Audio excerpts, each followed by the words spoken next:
goodness. Kids off school, so they got to go great. out and enjoy it.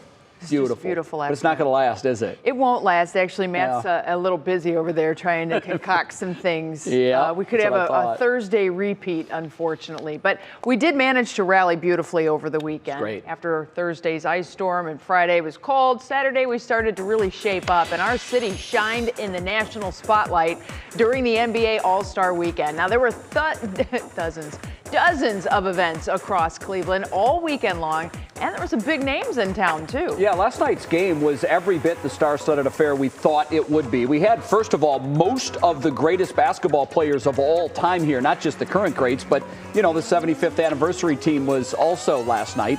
Bill Murray, Adele, Lil Wayne, and many more celebrities showed up for the big game. And the two guys born in the same hospital in Akron, Steph Curry and LeBron James, well, they had pretty big impacts on the game as well. Steph with his record 15 three-pointers, and it was LeBron hitting the game-winning jump shot. LeBron is now 5-0 since the league went to the two captains format. So he stays undefeated. And by the way, that jump, he had a terrible game. He did not shoot well at all, but he hit the money shot at the end that counted, and it reminded so many fans of Michael Jordan because it was a fadeaway jumper. It wasn't an easy shot. Right. It was a big-time shot. He hit it, and it was the walk-off. Well, we know they had some face-to-face time, so maybe it was a little homage that was done on purpose. We'll have more on their meeting. Yeah, that was pretty cool, too, by the way. So hosting a citywide event seen by tens of millions of viewers worldwide, generating millions of dollars for our local economy is a pretty big deal. Mark Namick now looks at the potential impact of the NBA All-Star Game, dollars and cents-wise, and what's ahead for the land. Mark, good afternoon to you. Our city, once again, looked great on the big stage. Yeah, that's right, Jay. But the one thing missing probably from that game was defense, given that high score. So can't have everything on the weekend. But the Cleveland area hotels were largely empty last year, about 50%. This past weekend, they were all sold out. And hotels, bars, restaurants downtown, particularly close to Rocket Mortgage Fieldhouse, were packed, many of those with patrons from near and far and private parties.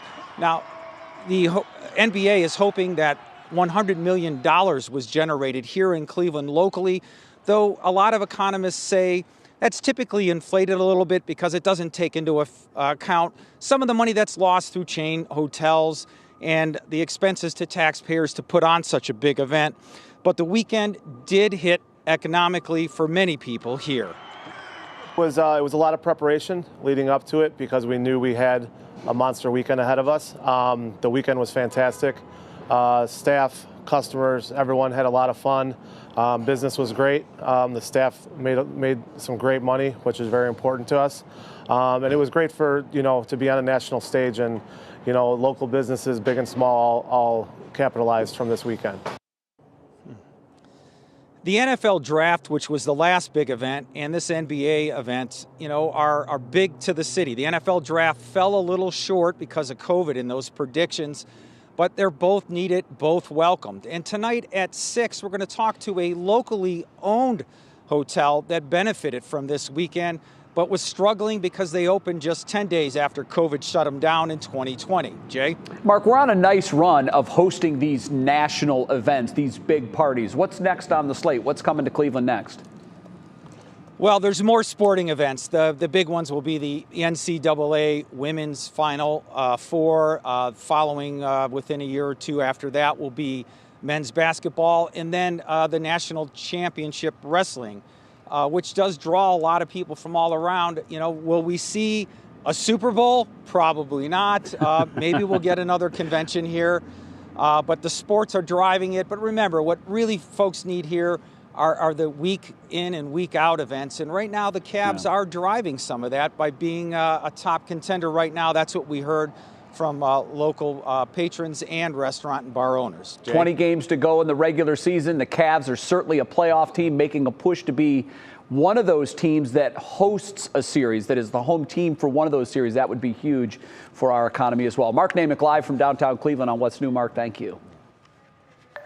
Well, there was a lot of attention on the court there at Rocket Mortgage Fieldhouse over the weekend, but The whole weekend was about more than just basketball. It was about giving back. And many organizations like CMSD, the Kent State I Promise Scholarship Fund, and the Greater Cleveland Food Bank all benefited from the festivities. And we're not just talking small amounts of money here.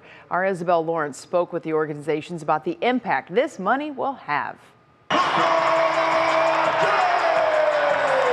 While all eyes were on the court, NBA All-Star Weekend wasn't just about basketball. Team LeBron and Team Durant faced off, each choosing a local beneficiary. Even though Team LeBron came out on top, both charities walked away winners. I am very proud to announce that I'm playing for the Kent State I Promise Scholars Program. The program provides opportunities for higher education for underserved students. These students were the first class to be part of the LeBron James Family Foundation's I Promise network as third graders. Now they're freshmen at Kent State University. It was amazing to see this happen. As part of the program, the scholars have all 4 years of tuition covered, plus their first year of housing. But this donation of $450,000 from Team LeBron's win will help make ends meet. Those students have that opportunity to continue with their housing, with their dining, with the educational materials and experiences that go with them earning their degree. The Greater Cleveland Food Bank was chosen by Team Durant. Looking forward to representing them and coming home with a W. While they didn't get the W, the food bank was awarded $300,000. More than $300,000 is going to make more than 1 million meals possible to our 1,000 partner agencies in a 6-county service area. Meals that are still badly needed. Never have we been busier than the last couple of years in response to this pandemic. NBA Cares also brought 150 volunteers to the food bank distribution center on Friday, helping Cleveland shine on the court and off. And these weren't the only organizations to benefit from the weekend. Golden State Warriors star Steph Curry raised $108,000 for the Cleveland Metropolitan School District after his performance as MVP during the All-Star Game. Curry's Under Armour brand, Curry, donated $1,000 for every point he scored, $3,000 for every three-pointer, and $10,000 if he won MVP. Wow. Ka-ching, ka-ching, ka-ching. We are very happy that Steph Curry had a good game, just this time. No other time we're not happy about it, but certainly it was good news for our city. Thanks so much. Great stuff. It was fun to root for him for once, because normally we're not doing that. Well, big news on the COVID front. For the first time in 6.5 months, our number of new COVID-19 cases here in Ohio is below 1,000 for back-to-back days. The state reporting 851 new cases today. That after 899 were reported yesterday. And more good news as well. Our positivity rate is below 5% for 2 straight days. That hasn't happened in the last 7 months. We also had just 42 new hospitalizations statewide. That means there are now 1,517 COVID-19 patients in Ohio hospitals. That number was 6,700 patients just 6 weeks ago. So with all of our numbers now in steep decline and many places already dropping mask mandates, are we officially at the end of the pandemic stage and transitioning to the endemic stage? So what is the endemic stage? Well, that means the virus is part of our regular lives, similar to other illnesses like the flu. Believe it or not, the state of California is the only state to declare an endemic approach to COVID. They did that 3 days ago. It's expected many will soon follow. But experts say we're not quite there yet here in Ohio. The Cleveland Clinic still has 132 people hospitalized with the virus. So while the elective procedures and visiting hours are becoming more available, there are still too many unknowns to consider COVID endemic, at least right now. What we don't know is, at least I don't know, is this going to settle as a seasonal respiratory virus like the other seasonal coronaviruses? You know, we'll just have to wait and see. Gordon says one of the major focuses many are looking at now, and they're looking at deeply at this point, is the mental health effects that COVID has had over the past 2 years, especially on children and on young adults. Well, and you think about all those kids who didn't get to go to school, and now pile on this. Elementary kids in Parma are now without classrooms after authorities say somebody set their school on fire. Firefighters ruled that the fire at St. Anthony of Padua School this weekend is arson. It started in the basement and made its way into the classrooms, and the state fire marshal's office is looking into what happened. They say the fire was set sometime during or after a burglary at the property. The parish is looking into moving students to St. Bridget Elementary School while they make those repairs. Certainly our hearts go out to them. Well, best in class, we're going to introduce you to the Northeast Ohio teacher who has been selected as one of the best in the entire country. Also, the king has returned.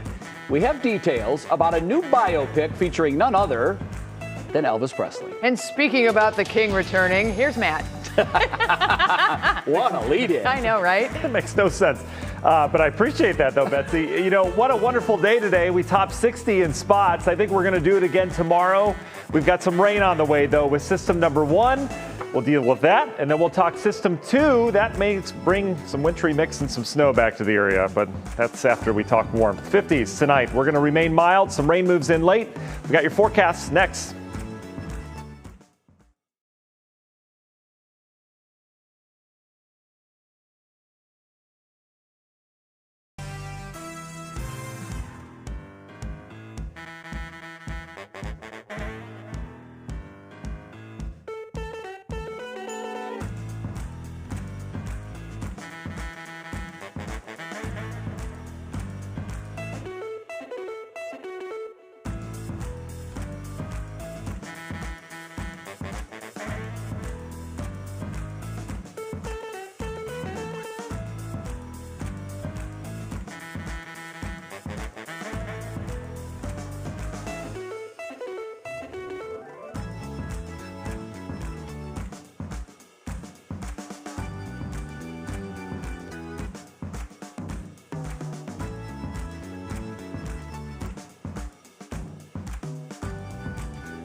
Welcome back to What's New. He was named Ohio's Teacher of the Year for 2021. Now the Oberlin Social Studies teacher with an oddly famous name is one of the 4 finalists in the entire country chosen to compete for National Teacher of the Year It's honors. an incredible It really honor, is. certainly. And our January Keaton has tonight's education station. To hear that Kurt Russell is in the running for National Teacher of the Year might make you pause for a second. Yes, sir, the check is in the mail. Do you get teased about your name a lot? All the time. But Russ, as his students lovingly call him, certainly isn't teased about his passion for teaching. If you've had him or you haven't had him, like, everybody knows how great Russ is. And it's evident in his latest honor. After winning 2022 Ohio Teacher of the Year, the Oberlin High School history teacher is now one of 4 finalists chosen for one of the highest honors an educator can achieve, National Teacher of the Year. And he found out while doing something else he's passionate about, coaching. I'm a varsity basketball coach as well. And we was playing on a Friday, sitting on the bench, and my phone rang. I never pick up my phone during the game. I checked my message. My heart stopped. Despite winning Teacher of the Year awards from the Oberlin Heritage Center in 2009 and the Oberlin chapter of the NAACP in 2019, and winning Lorain County Basketball Association's Coach of the Year and Northeast Ohio's Coach of the Year, Russ actually didn't expect to be chosen for this honor. January, I was just thinking about why me? Why are all of these great teachers out there? Why me? He was really influenced in middle school by one of his own teachers, a math teacher who was African-American, who really inspired him. And that inspiration led Russ to become a teacher in various subjects, including African-American history, U.S. history, history of the Americas, and a course on race, gender, and oppression. National Association of State Boards of Education President Paolo Di Maria says Russ was the obvious choice. You could tell, talking with his students, how much they respected him, valued him, loved him. He has this ability to like just say something and it just sticks with you. I'm just so happy for them that he's finally getting the recognition that he truly deserves. But Russ remains humble through it all. It's been so enjoyable. And like I said, I'm just getting to meet so many great people out there. And the experience alone, is winning to me. January Keaton, 3 News. Well, Russ still has a series of interviews to go through before the National Teacher of the Year is chosen at the end of April, so we get to find out soon. If he wins, he'll spend a year away from teaching. He'll be a spokesperson and advocate for educators. Yeah, and the state and district would continue to pay his teaching salary while he's away. We certainly say good luck to Russ. We need more like Russ, and what a positive influence he can be, giving his message to teachers all over the United States. Yep. That's great. Good luck to him. It brings a man into the classroom. There's diversity in the classroom. There's so many points that are hitting so important there. And he was inspired by an African-American teacher of his. I mean, it's a cycle. It keeps giving. That's what happens, certainly. That's fantastic. Well, let's talk more inspiration. Matt Wentz is joining us. Can you tell I'm buttering him up big time? Yeah, you called him the king. Now you're really saying he's inspirational. I want to point out that Matt needed to wear that "My name is Matt" name tag earlier today. He forgot to take it off, and Betsy triple dog dared him to wear it on the weathercast. And everybody knows, Matt, you never say no to a triple dog dare. I never have in the past. No. This is the 6th time now. I've been in jail twice from that, but overall we're doing okay. And I assume a lot of people still hanging out in Cleveland from the All-Star game. So, we'll save them the lower third. We'll just put the name tag on. That's exactly right. They'll know who your name is. Okay, by the way, your weather word today is dunk.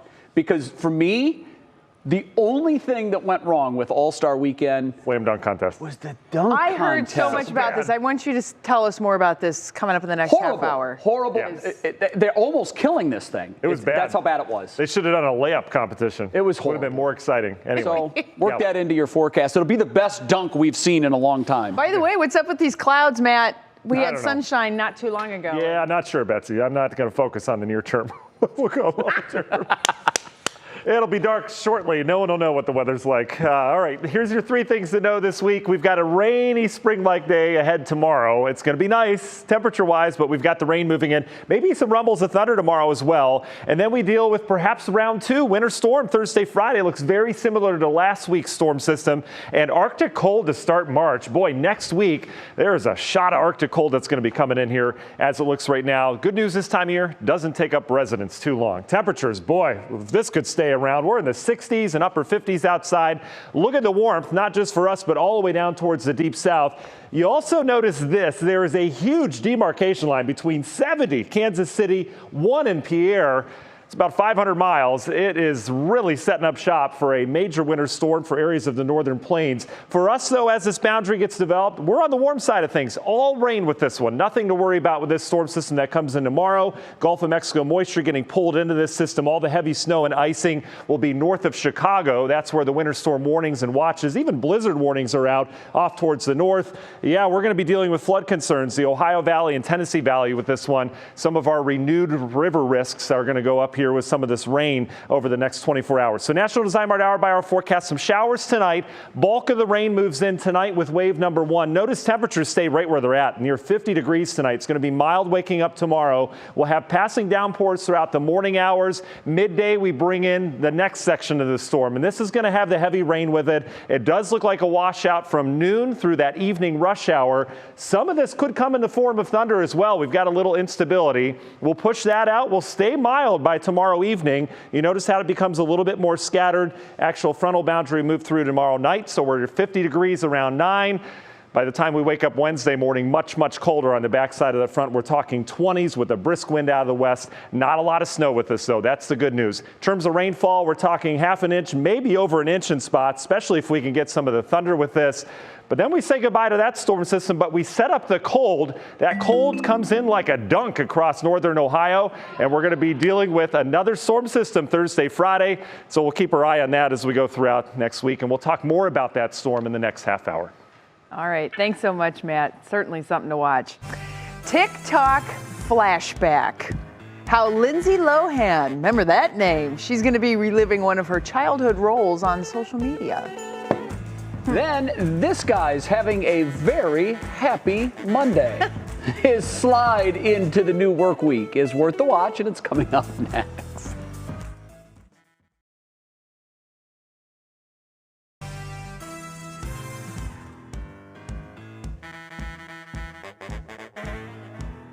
Hey, Matt. It's been about a week since you've had to hear my voice. Yeah. Yeah. It's crazy. Mozap, when do we go back to normal? Like, when can I go back in the studio?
Well, I guess it's officially time to turn the page on the All-Star Weekend. We talked about it for so many months, but it's come, it's gone. But the entertainment world, well, it never stops making headlines. It never does, and that's why Kiera Cotton is so important with us. She's got today's pop break. Hey, Key. Hi, Jay and Betsy. I wish I had better news to start with today, but unfortunately, we're starting today's pop break with sad news. Jane Marcheski, better known as Nightbirde, who wowed fans with her talent and spirit on America's Got Talent, has passed away. Nightbirde took home the Golden Buzzer during her audition in 2021. However, her time on the show was cut short when her health took a turn for the worse and she had to withdraw from the competition. Fans continued to follow her journey as she shared them updates on social media along with positivity. The news of Nightbirde's passing was first reported by TMZ. Jane Nightbirde Marcheski was just 31 years old. And this next story has us all shook up. Warner Brothers has released the first trailer for the Elvis Presley biopic. Austin Butler stars in the film that takes you on the king of rock and roll's journey from his early days in Tennessee, his life as a gyrating sensation, his connection to the civil rights movement, and even his comeback in the late 1960s. The ups and downs are narrated by Tom Hanks, who plays Colonel Tom Parker. Elvis is set to hit theaters June 24th. And just imagine, the year is 1998 and you're eating Oreos with peanut butter. Why? Because Lindsay Lohan, the former child star, recreated an iconic scene from her big screen debut, The Parent Trap, on TikTok this weekend. Yes, you want to know the difference between us? I have class and you don't. The classic film followed twins Hallie and Annie, who discovered each other's existence while away at summer camp. Lohan's video on TikTok has been liked nearly 2 million times. The Parent Trap is an absolute classic, but Jay and Betsy, I have to be honest with you guys. It took me years after watching it for the first time to figure out that she wasn't really a twink. That was the whole idea. Right. My daughter was in that same range for a while, and then my wife explained to her, well, she's actually playing both roles. Yeah, I thought she was like Mary-Kate and Ashley Olsen, but not the same thing. No, but she was adorable in that movie without question. Yep. Keith, thanks. Sure thing.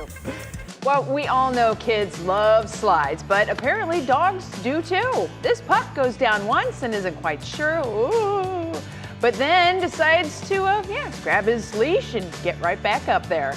And as a matter of fact, he slides down without any problems on round 2. Here he comes. Look at this. Beating the kids on the way down. That's awesome. So you gotta love when the fur babies get in on the action, and it's fun to watch them discover just like a human child. Yeah, you never know. Like kids, you never know how they're going to react. Are they going to scream? Are they going to love it and can't wait to get back in line? This one leaves no doubt right away, trying to get right back up the slide. That's what life is all about right there. And has his lead with him, so we can't go anywhere. I'm on the slide with the leash. This is where I'm supposed to be. That is absolutely fantastic. Well, when What's New comes back after the break, shining in the spotlight, I'll give you a couple takeaways from my point of view on one of the sports biggest weekends that was right here in Cleveland. Also coming up, wallet woes with inflation causing higher prices on pretty much everything. How you can keep your spending in check. And we're keeping an eye on new developments tonight in Ukraine. We have the very latest straight ahead. That's in the second half hour of What's New. It's coming right up.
And now, live from WKYC Studios, this is What's New.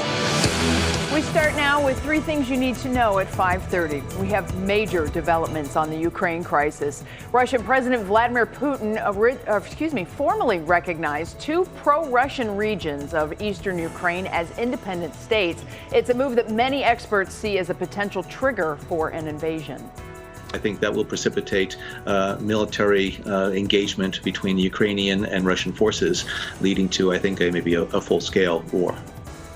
Amid U.S. warnings that Russia is trying to manufacture an excuse to invade Ukraine, Russian separatists now claim Ukrainian forces have launched an unprovoked attack against them, claims that the Ukraine and the West sharply deny. President Biden has agreed to a summit with President Putin so long as his country doesn't invade.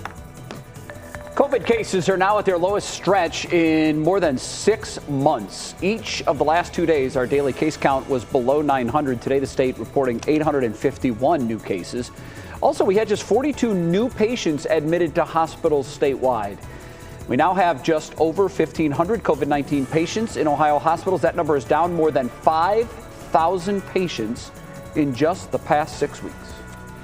Also today, firefighters ruled a fire at St. Anthony of Padua in Parma is arson. It started in the basement on Saturday, made its way up to the classrooms. The state fire marshal's office is looking into what happened. They say the fire was set sometime during or after a burglary at the property. The parish is looking into moving students to St. Bridget Elementary School while repairs are made. Certainly a lot those kids have had to endure over the past 2 years. Now here's just another thing they have to get through, certainly. Yeah, rough, very rough. With all of that, we welcome you back to What's New. I'm Betsy Kling alongside Jay Crawford. So 60 degrees in sun today, but it's going to get a lot colder here in the next coming days. This is early signs of spring, right? In the official countdown, we are now to 27 days. Wow. Our spring photo is of the free stamp. And that was taken by Karen Roth here in downtown. I got to say, Cleveland's tulips are amazing. Yeah, when the city gets really full on, the bulbs come out in the early spring. It's just gorgeous. I can't believe this, but I actually saw some of our tulips at home pushing out of the ground today. I've had a couple people say that. It's early. Yeah. And you hate to see them come up too far because we've got a lot of cold weather to go yet, don't we? We have a bit to go, yeah, certainly. Unfortunately. All right, let's go to our top talker now, and it's all about the just completed All-Star game. By all measures, it was a huge success, not just for the NBA, but also for our city, which I must say, once again, looked absolutely spectacular on the big stage. I heard from many in the national media that said your city showed out. From the Celebrity Game Friday night to the Skills Challenge Saturday night, which, by the way, was won by our trio of Cavaliers players, right up to the very last shot of last night's game, everything came off without a hitch. And it was kind of cool that 2 kids born in the same hospital in Akron, Ohio, LeBron James and Steph Curry, had huge impacts on the game itself, which, by the way, was won by Team LeBron. And since the All-Star game went to the 2 captains format, LeBron is a perfect 5-0. Curry was absolutely unconscious from distance. He hit a new NBA All-Star game record, 15 three-pointers for 45 points. He was hitting from everywhere. One of them might have been outside the 216 area code, it was so far. He also, of course, won the MVP trophy. And although LeBron struggled, and I mean struggled mightily in this game, he did manage to hit the game-winning fadeaway jump shot to give his team the 163-160 win. There it was right there. And it had many making comparisons of Michael Jordan. The spin, the fall-away jumper, that's a tough shot to get to the rim. But he does it, and he nails it, and that put an exclamation point on the 2022 NBA All-Star Game. But the weekend also made news, Betsy, because during one of his talks with reporters on the weekend, LeBron actually said that he has not ruled out a return to the Cleveland Cavaliers for a 3rd time. Right. Particularly now that the team is built to win. Cleveland Cavaliers are within striking distance of the top seed in the East. We've never had that without LeBron James on the team. We put a poll up on our 3 News Facebook page. We encourage you to go there and vote. If you're not a member, request admission. We'll let you in. We want to know what you think. Do you want to see LeBron come back to Cleveland? Do you have a take one way or another? Well, Would you like it was to see really LeBron interesting. come home? He's looping Bronny into the mix now. He's saying his last season will be Bronny's first in the NBA. I can understand the whole father-son thing. Sure. I think it would be pretty sweet and serendipitous to have that happen here in Cleveland. It would be great. But then what do we do when Bronny leaves? Well, here's a problem, though, Bets.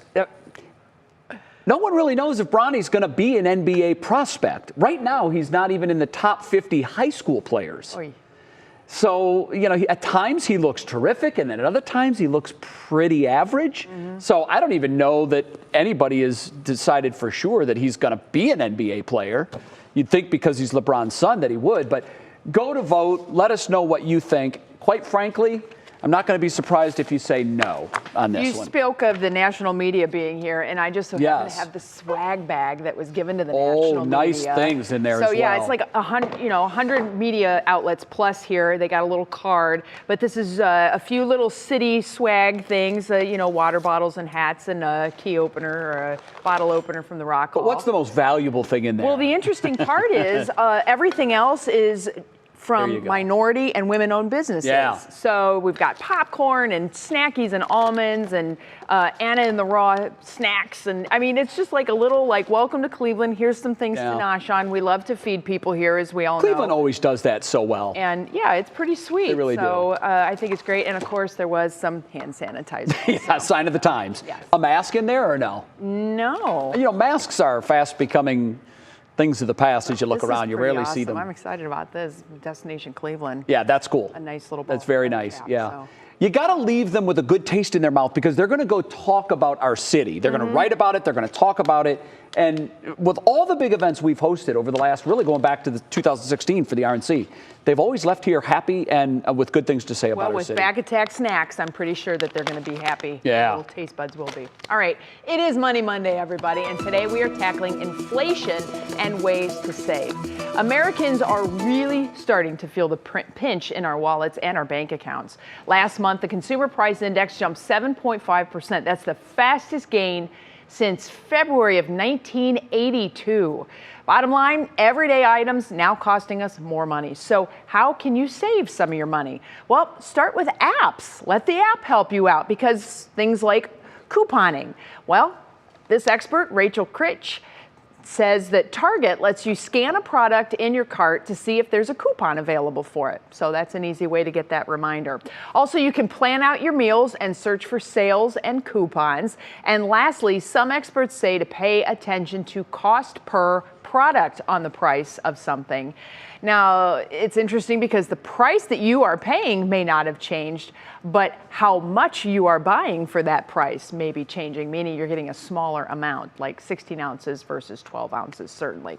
Well, if you can, last but not least, buy in bulk. Oh, buy in bulk. One of my favorite things to do.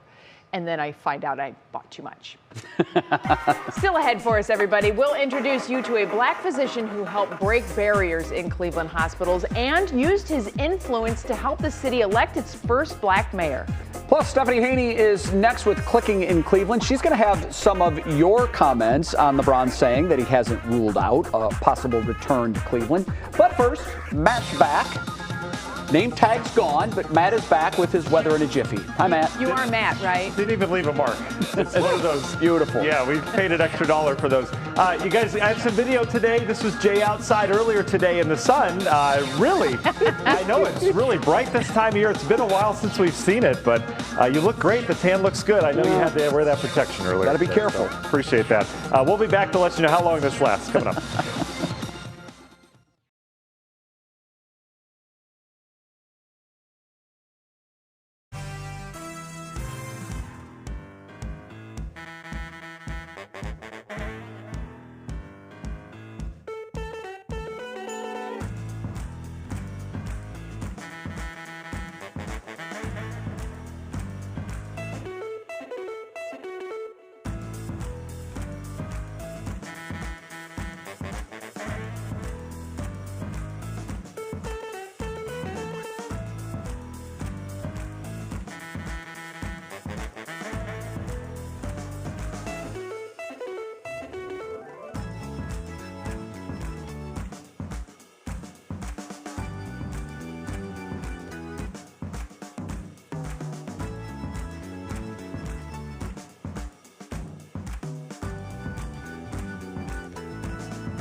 All right, here it is, Monday afternoon, February 21st, and we had 60. So nice. Crazy. Yeah. This is when people's brains really start to get a little bit, different. This is what we needed, given, mid-January, winter kicked in, right? Took forever, and we've been stuck in it since. We haven't seen a pattern break, so. We have the taste now. Right, You're we like, have I it. want more. And now we want it for the now. next 6 months, for sure. But we'll get there slowly. We got a nice view today with the clear skies, Lake Erie, our MODIS satellite imagery showing the ice cover. We have the south wind over the last 24 hours that pushed that ice off towards the north, so we've got open shore for most of the shoreline here. Still 81% ice cover. That was this morning. I would imagine it's a lot less here as this afternoon, but just a gorgeous view. You can see the snow cover we had this morning as well. High temperatures in the books here. 63 New Philadelphia. Akron, Canton is 60 today. Cleveland officially 58. Felt more like 60. Let's get real, right? 58 in Mansfield. Even Ashtabula checking at 56 degrees. Not record territory. Records were in the low 70s, upper 60s. It was the warmest day since Christmas, though. Remember, Christmas Day was pretty mild around here. You can notice the clouds filling back in. Temperatures don't go anywhere tonight. We'll stay in the 50s. It will be a mild night as we remain locked into this part of this air mass with the warmer air.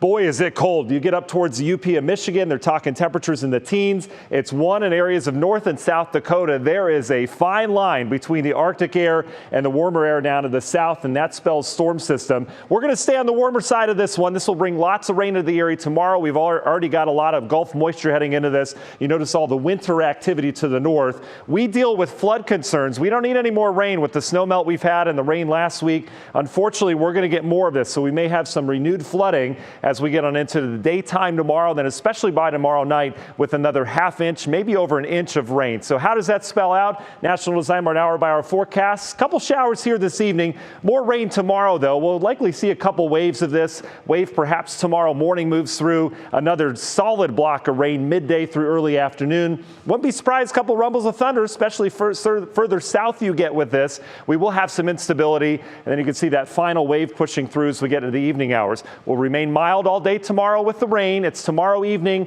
right around midnight, I think, that we see frontal boundary pass, and you notice Wednesday morning much different. We're back into the 20s. That lays the foundation for a winter storm later on this week. We bring the cold air in. We now fast forward to Thursday morning, likely coming in 2 waves. This first wave doesn't look like much. May have some snow showers or flurries around here early Thursday. Next wave, boy, does this look similar to last week. Area of low pressure is going to head up down towards southern Ohio. That brings moisture into our cold air, warm air aloft, so we'll likely start as snow and then change over to a wintry mix of some ice. Where this goes remains to be seen, right? This could track north or south. Bottom line, put it in the back of your head, Thursday and Friday, we could be dealing with another impactful storm around here that will likely end as some snow on the backside of it. In terms of your Union Home Mortgage 7-day, this is how it spells out. Oh, much colder. We're back to reality. Thursday and Friday, we stay cold, and then, boy, does it look to start cold next month, March 1st on Monday, 22 degrees. We'll get out of this eventually, Jay. I hope so. Thanks, Matt.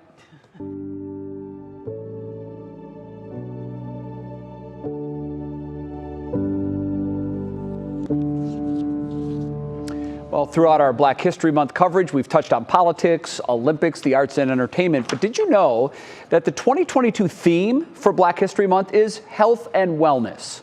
That's our focus this week. And today we share the story of a Black physician who helped break color barriers in Cleveland's hospitals and also used his influence to help see our city elect its very first Black mayor.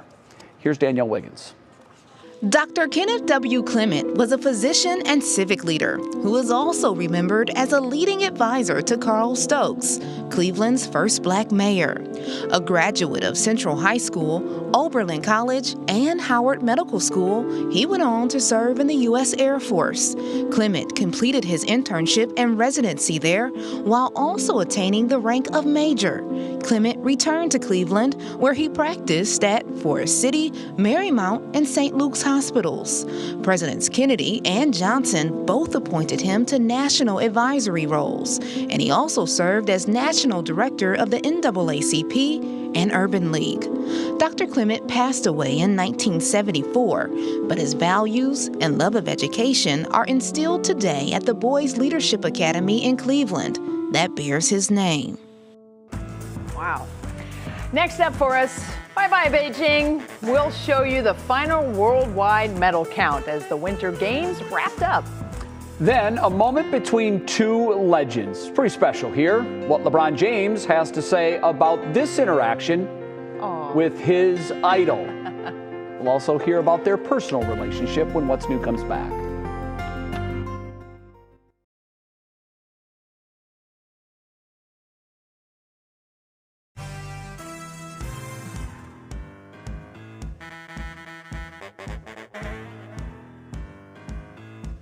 Hello, mic check. This is what is clicking in Cleveland. We have your final medal count.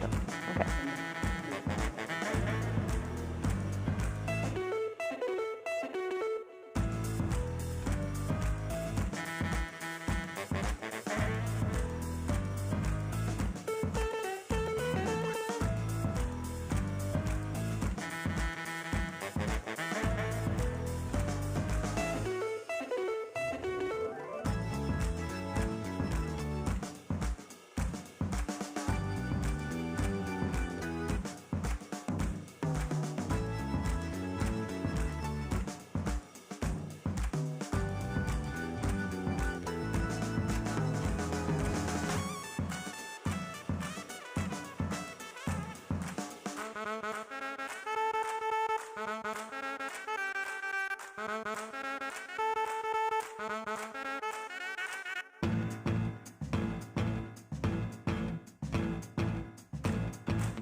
Well, it's time to see what's clicking in Cleveland. And boy, have we had a lot to click on over the weekend. We bring in our digital anchor, Stephanie Haney. Stephanie, with the All-Star game here, the Olympics wrapping up. I mean, it's just been crazy. So much to click on, so many top stories. We're going to start with the Winter Olympics. We're going to wrap that up for you. We're going to see how Team USA stacks up with that medal count. Obviously, there were so many memorable moments, and Team USA got on the podium 25 times. So that puts America 5th overall in total medal count, and the U.S. won 8 gold, 10 silver, and 7 bronze medals. Now, we did the best in action sports with 12 medals in snowboarding and freestyle skiing, and American women won more medals in female-only events than any other country. The Americans won 13 medals in women's events, just ahead of the Netherlands with 12. Now, Big Time Rush is coming back with their first headline tour in almost 10 years, and they are coming here. You can see the Forever Tour at Blossom Music Center on Friday, July 8th. Those tickets go on sale to the general public starting this Friday, February 25th at 11 a.m. And here's where a lot of the clicking stories are today. So many LeBron James stories that you all are clicking on. We can't cover them all. So let's talk about your reactions to those stories. When James said that he'd like to bring the NBA All-Star Game back to Cleveland for the 100th anniversary, you all said, well, we had the 50th and we had the 75th here this year, so yeah, let's do it. And this one was me doing the math on how old I'll be in 25 years. Susan says she wants to be the cute little old lady in the crowd. I will be right behind you. You can fight me for it, Susan. And on reliving his championship moment and saying, Cleveland, this one's for you again after sinking the All-Star Game winning shot. It's in. You all love him. That's the verdict, calling him La Clutch and getting excited over the idea of him coming back to CLE. Speaking of that, though, When it comes to calling himself a Cavalier and him seeming to imply he'd like to get back here, the crowd is saying some different things on this here. Some say, welcome home, LBJ, and others say, nope, not interested in taking him back again. Now, Jay, Betsy, I know you two were chatting about this a little bit earlier. I personally don't have strong feelings either way. I kind of wonder, the team's built for success. Do we need LeBron back? The team is built to win, but whether or not they'll ever be the best team in the NBA, what they lack is what LeBron offers. And that is that star caliber, big time player that has done it. So a veteran leader is what he would bring. But in the Facebook group, the majority of folks say, no, we don't want him back. I'm surprised that 72% of Cavs fans said we would take a pass on this. Only 28% would welcome him back. Interesting, because I think this is a great Cavs team. I really do. Can they win an NBA championship, though? I don't know. I'm not sure yet. They're so young, and I'm afraid they're going to hit a wall here in the last 20 games because this is where it gets real. And then in the playoffs, when everybody plays defense, it goes up a notch. So we'll find out how good they are once the playoffs roll around. We like to be petty. I'm not surprised at that response from our people saying we don't want him back. I'm not either. We do petty well. We do petty well. Hey, he's left us twice, for crying out loud. Yeah. You can understand why folks would say no. He still pays his taxes, though. That's okay. Yeah, just keep paying them. A group of local 7th graders are getting a chance to learn more about broadcast television. I think this is a great story. All of you at home get to see their hard work and learn a little something in the process. Here's a look at a new segment that is coming to What's New. The studio lights are back on in the colleague media lab at the I Promise School in Akron, and students are ready to gain some on-the-job experience in journalism and media careers. Okay, guys, put your phones on silent. And the cool part, our What's New viewers will get to see the results in a new feature called 3 Questions from the I Promise School, airing Fridays. 3, 2, 1. These students will interview Akron area changemakers, leaders, and influencers like Akron Mayor Daniel Horrigan. Are you ready for the interview? Yeah. Okay, you have some good questions for me? Yeah. They've done the research on their guests and come up with the questions for Jessica McCoy of Gojo Industries. That is a really good question. And artist Don Drum. Does it have a name? No, I don't normally name it. The Media Lab was built in 2019, but due to the pandemic, it sat unused for 2 years. We're able to tap into these kids at an early age, and when they let us know what their dreams are, we tell them, listen, your dream can become a reality. Back in 2019, LeBron James was the very first guest interviewed in the Media Lab, which was a gift to the school from Hudson-based colleague companies. And after a long wait, students are now getting their chance to produce and star in their own news interviews and see them air on 3 News. How was the interview? It was good. I liked it. At first, I was really nervous because I thought I was going to mess up or something, but it was really easy. These students are ready, so watch out for 3 questions from the I Promise School. Well, you did absolutely awesome. That was so good. Thank you. It's really cool. The feature is going to start this Friday. The Colleague Media Lab is a partnership between colleague companies, LeBron James Family Foundation, and of course, WKYC Studios. And I'm a little bit nervous because I'm going there in March. Fix it in post. And they're going to grill me, I'm sure.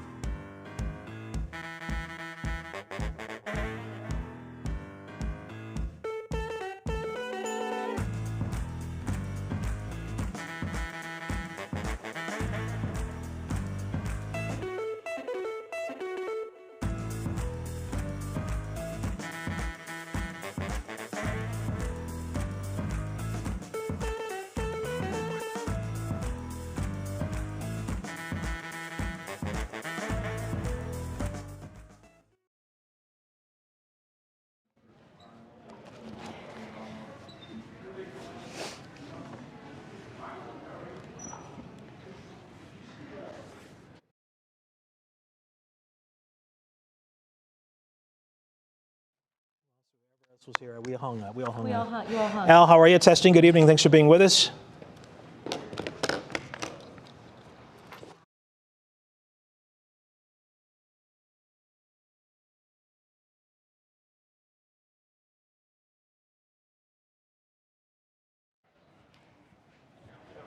I made some connections over in Buckeye and Slavic Village, and it turns out. Hello, hello. Yeah, it was an exciting game last night. Team LeBron, thank you. Hey, mic check. Mic check, 1, 2, 3. Laura Queso's mic. There were a lot of really incredible moments during the NBA All-Star. Thank you.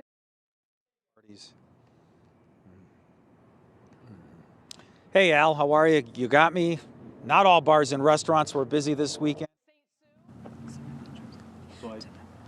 Hello, I'm Annie Abraham here in Parma. We are talking about the fire.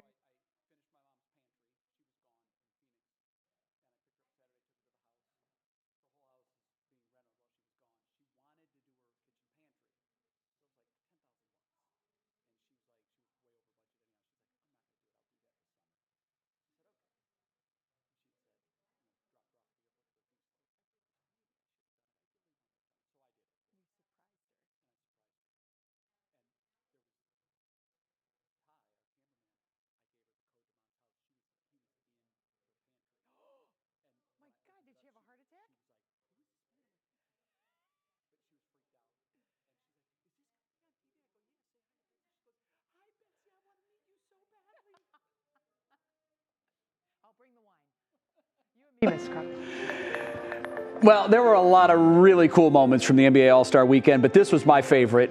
Michael Jordan in to be honored as part of the 75th anniversary top 75 players, and LeBron James, who grew up idolizing Michael Jordan. The two enjoying a hug and a laugh, and I'm sure that was the highlight for LeBron as well. That is worth the price of admission. He actually has hearts in his eyes. You know what? You can see them. Yeah. Very cool. All right. Well, we thank you so much for joining us on this Monday afternoon. We'll be back again tomorrow. 3 News at 6 with Russ and Laura starts right now.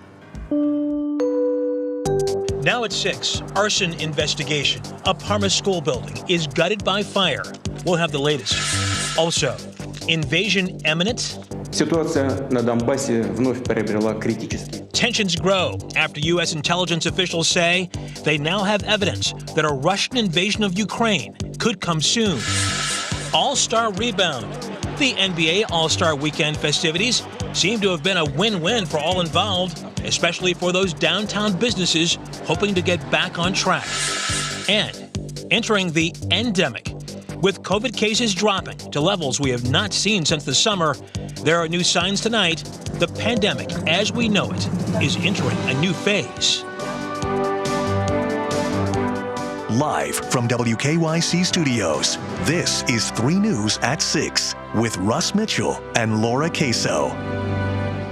Hey, good evening. Thanks for being with us. Tonight, a community is searching for answers after a fire damaged a Parma elementary school. Investigators have ruled it arson. Now the school is working on a plan to get students back in the classroom. Manny Abraham has the latest. We're learning about maps and globes. 9-year-old Maddox Shakur is just one of the students at St. Anthony of Padua School, now left without a classroom. Firefighters were called out on Saturday morning. They found a fire in the basement that spread to classrooms above. Officials estimate that there's roughly $1 million in damages from the fire, which investigators believe was intentionally set. I was like, oh my gosh, why would somebody do that to my poor school? Parents like Chris Shakur are waiting for answers on what happened. We were all just in disbelief and devastated. The state fire marshal's office say the fire was set sometime during or after a burglary at the property. The parish says there are no surveillance cameras in the building, but hope investigators can help uncover some clues. We are all sickened over it. It's pretty disgusting to think that somebody could purposely do this to an elementary and middle school. My portfolio is that. As for students, they're waiting to hear what will happen next. The parish says restoration crews are hopeful that they can get things back in order in around 3 months. For now, they're looking into moving students into St. Bridget Elementary School, which closed their doors last year. The parish is hopeful to get kids back into a classroom sometime next week. Now, the parish anticipates that the insurance company will cover the cost of the damage, but we're told by parents they're also rallying behind some of the teachers who invested their own money into their classrooms with their teaching supplies as well as decorating. At this point, we are told that there's a reward being offered of up to $5,000 for anyone with information that could help lead to an arrest. And we know that that is such a strong community there, and hopefully they find whoever's responsible. Amani, thank you. Major developments today in the Ukraine crisis. Russian President Vladimir Putin has ordered what he calls peacekeepers into 2 breakaway regions of Ukraine. That move is broadly seen as a sharp escalation that could be a precursor to Russia invading Ukraine and ongoing tensions with the U.S.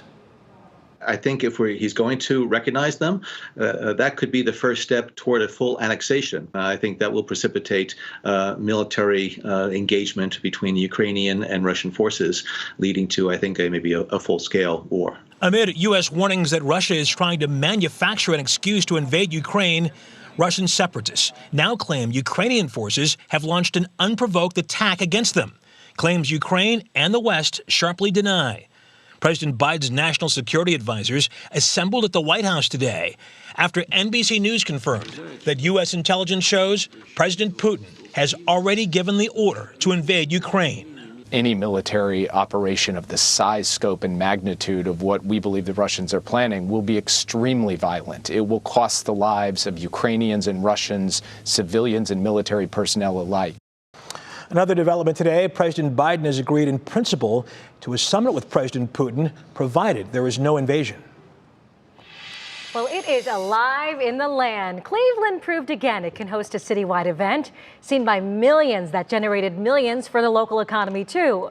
Our Mark Namick looks at the potential impact of the NBA All-Star Game and what's ahead for the land. We're gonna light this whole place up. Cleveland area hotels were half full last year due to the pandemic, but sold out this past week. Restaurants in the city's business district, especially those close to Rocket Mortgage Fieldhouse, packed with patrons from near and far, the economic benefit hitting home. It was a lot of preparation leading up to it because we knew we had a monster weekend ahead of us. The weekend was fantastic. Staff, customers, everyone had a lot of fun. Business was great. The staff made some great money, which is very important to us. And it was great for, to be on a national stage and, local businesses, big and small, all capitalized from this weekend. An NBA beer sponsor bought out locally owned Harry Buffalo for the weekend. It was one of many private parties around town that drove the bar and restaurant business. Usually this is a slower time in the industry, so it was great to have a whole weekend of busy business and good exposure for the company. Civic leaders hope the NBA All-Star Weekend will generate $100 million in direct spending, though some economists say estimates often overstate the direct benefit by failing to account for taxpayer expenses and for money that flows out of the city to corporate hotel chains. But one Cleveland businesswoman said the weekend fueled business for her Lorraine Hotel, opened in 2020, just 10 days before COVID's first wave shut it down. Yeah, we did do an ad targeting NBA customers on Facebook, and we were very fortunate to get the people for NBA Come and Stay, and we sold out Friday, Saturday at our hotel, and we did pretty good Sunday too, so we're really excited. Not all bars and restaurants were busy because the activity was concentrated largely downtown, and a lot of private parties drove that, but it was still welcome activity. Now, over the next 4 years, Cleveland will be hosting the NCAA men's and women's basketball tournaments, portions of that, which they hope will bring big dollars as well. But the local restaurant, bar and owners and workers we talk to say they want more regular business. And Laura, they feel they are getting some of that thanks to the Cavs' winning season, bringing people downtown. Yeah, it's all good news. I was downtown this weekend, and yes, Mark Namick, you are right. It was alive and fun to see. Thank you. Of course, All-Star Weekend brought the best and brightest from the basketball world to town, but it also shined a spotlight on some deserving Cleveland organizations. Isabel Lawrence learned how two groups walked away from the weekend as big winners. Yeah, absolutely. It was an exciting game last night. Team LeBron taking on Team Durant, but behind each team was a charity of the player's choice. And regardless of the score, like you said, Russ, they both walked away winners. Team LeBron played for Kent State University's I Promise Scholars Program. As the winning team, they got $450,000. It was a cause close to home for LeBron. The 35 scholars who are currently freshmen at Kent State were actually the first class of students who were part of the LeBron James Family Foundation's I Promise network as third graders. As scholars, all 4 years of tuition and 1 year of housing are covered at Kent State, but this money will cover the rest. This money means that frees them up to know that they can concentrate on their education, that they have that full cost of attendance paid for through our what we provide through tuition, and now what this money will support for their years 2, 3, and 4. Now, Team Durant may have lost, but the Greater Cleveland Food Bank was awarded $300,000. Their CEO says this money will help make more than 1 million meals possible for 1,000 partner agencies. So important after the impact of the pandemic over the past few years, as we know. And these weren't the only organizations to benefit from the weekend. Golden State Warriors star Steph Curry raised $108,000 for the Cleveland Metropolitan School District after his performance as MVP during the All-Star game. Wow, and that was after the crowd booed him. Much respect, Mr. Curry. All right, Isabel Lawrence in the newsroom. Thank you. We want to get to the pandemic now, and Lakewood City Schools have decided to make a major policy change. As of tomorrow, the district's mask mandate will be suspended. This is actually the first time in nearly 2 years that students will not be required to wear masks in class. Lakewood officials say they made the decision based on the recent sharp drop in the number of COVID cases. And speaking of cases, for the first time in 6.5 months, our number of new COVID-19 cases in this state of Ohio is below 1,000. And that's for back-to-back days, too. The state reporting 851 new cases today after just 899 new cases were reported yesterday. So with all of this, the question is, are we finally at the end of the pandemic stage? And at what point do we officially reach an endemic? I like that word. Our Emma Henderson got some answers for us. Right now, the Cleveland Clinic has 132 patients hospitalized for COVID, a far cry from the packed ICUs and ER overflow of December and part of January. But they're still busy, just in a different way. All of those elective surgery patients that need to come in and have patiently waited for weeks to come in as they were delayed throughout the month of December and most of January. Infectious disease chair Dr. Stephen Gordon agrees that the virus is trending in the right direction and says at this point the amount of precautions people take will most likely be related to their personal comfort level as mandates expire. But he says it's too soon to know exactly what COVID will look like in our daily lives for the long term. What we don't know is, at least I don't know, is this going to settle as a seasonal respiratory virus like the other seasonal coronaviruses?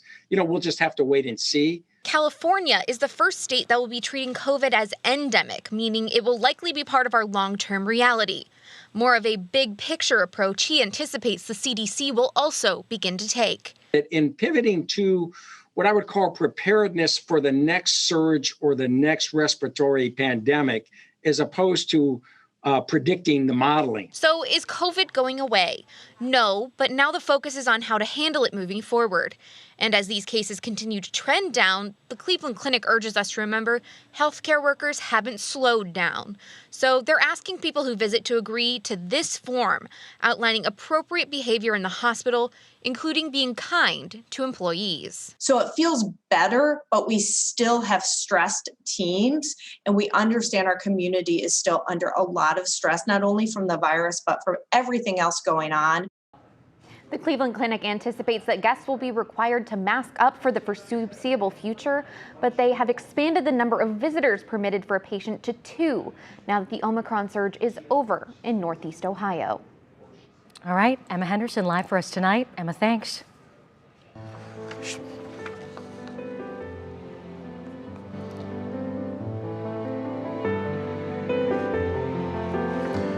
Chardon families, educators, and first responders tell us not a day goes by they don't think about what happened on February 27th, 2012. As we near the 10-year mark of that horrible day, we remember high school students Danny Parmenter, Demetrius Hewlin, and Russell King Jr. And this week on 3 News, we share how Chardon honors its painful legacy, but is charting a new path of good, promise, and positivity. Here's a preview. To casual observers, Chardon looks much like it did back then, distinct for its town square and snowfall totals. Until a Monday morning in late February 2012, when Chardon joined the ranks of communities at the time, like Littleton, Colorado, and Blacksburg, Virginia, shattered by school violence. Just wish you could have done more. You wish you could have, I wish I could have done more. Healing follows its own path. This week, you'll hear from loved ones and protectors who ask us to never forget. You have to say their names: Danny, Russell, Demetrius. And in time, found ways to construct good out of something so terrible. It meant a lot because it helped me get through college. Being a part of that is something pretty special. You know, so I always look for a little bit of Danny in some of these students, and I found it. But a decade later, have we made any progress in preventing another shooting? So I want to ask you, since Chardon up until today, are schools safer now, yes or no? Security equipment, metal detectors, cameras creates security theater. The perception that we're doing something, but it's not addressing the underlying human behaviors that we want to prevent in the first place. Chardon strong, 10 years later, honoring those we lost and the lives forever altered, still united in strength and hope for a better future. And tonight at 11, I speak with Dina Parmenter about her son and the way her family and the community are remembering him.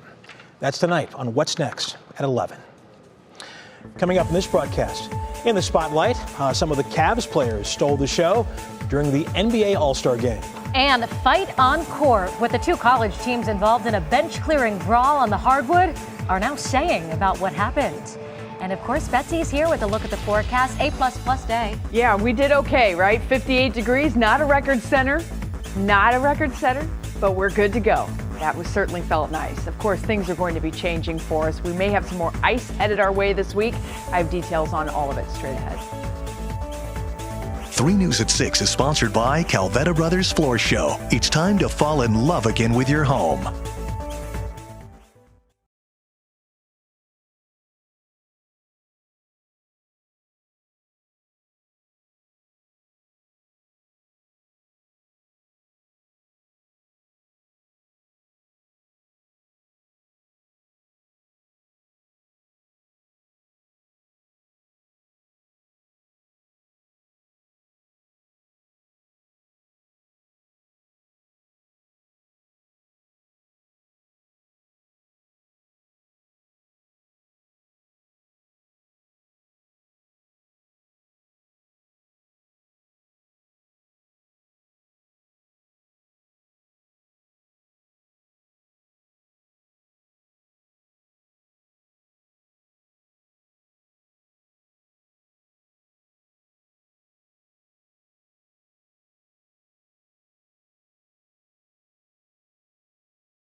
More fallout to tell you about from that fight that broke out on the courts after Wisconsin's win over Michigan last night. It all started with a verbal confrontation between Michigan head coach Juwan Howard and Wisconsin head coach Greg Gard during the post-game handshake.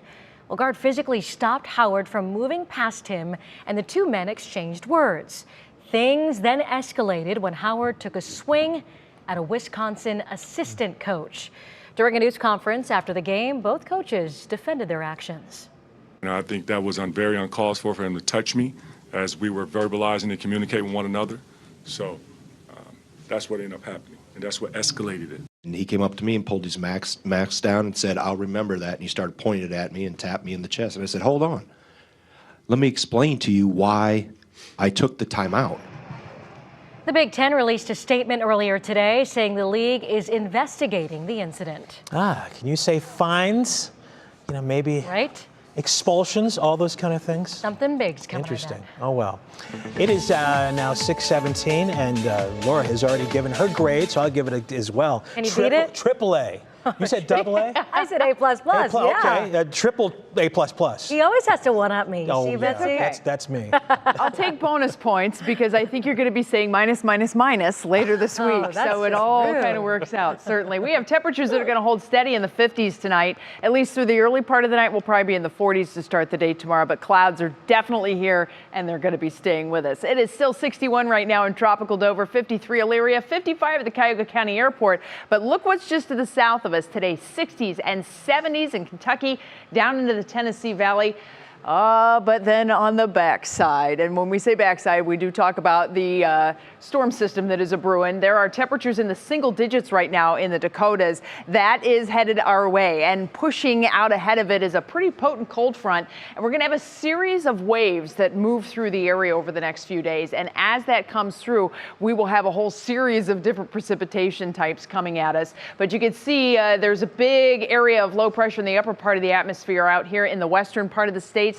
Once that thing starts to move, that's when the action really starts to kick up. Here's the big picture first, and then we're going to go a little bit more detailed on the local scale, but you can see just how much moisture is farther south. Now, as we go through the next 24 hours, we will have a huge push of moisture coming at us from the south. So we are expecting rain first, temperatures still around 60 tomorrow. It'll be a breezy day as that storm system really eyes areas to the north of us with the wintry weather. We'll have some cooler air that sinks into the area, so no more 60s in the forecast. But by the time we get into Thursday, we're going to have just cool enough air that we'll probably have some snow showers moving into the area. And then there's a second push that comes in later Thursday into Friday. That's the one that gets tricky because we will have cold air in place. Now we have warmer air that's riding in over top of it. It's got tons of moisture to work with. So we could be looking at more ice moving into northeast Ohio later on Thursday. And then cold air swings back into the areas we go through Friday and into the start of the weekend. Let's go closer now in your National Designer hour-by-hour forecast. 50s for the evening, and even in the overnight hours, we're still going to be in the upper 40s to right around 50. Southerly winds will be pretty brisk for us, and you can see the scattered showers that move in the early morning. They'll be with us for the morning, and then we'll really have some heavier rain coming in as we head through the afternoon. So if you have any out and about plans, going to be driving around, make sure you plan on taking some extra time. We'll get a break late day Tuesday. We'll have some more scattered showers kind of hanging around, but did you see that cold front that went through?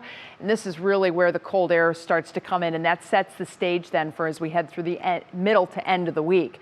How much rain is coming? We're probably going to get quite a bit, friends, depending upon how everything works out. You may hear some rumbles of thunder.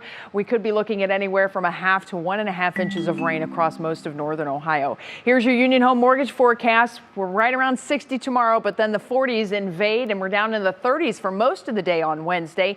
20s with that ice mix moving in later Thursday. We're going to stay cold for Friday, and then as you can see next weekend, we do have a mix of clouds and sun for Saturday, and a few snow showers coming our way on Sunday. We'll be right back with a look at sports.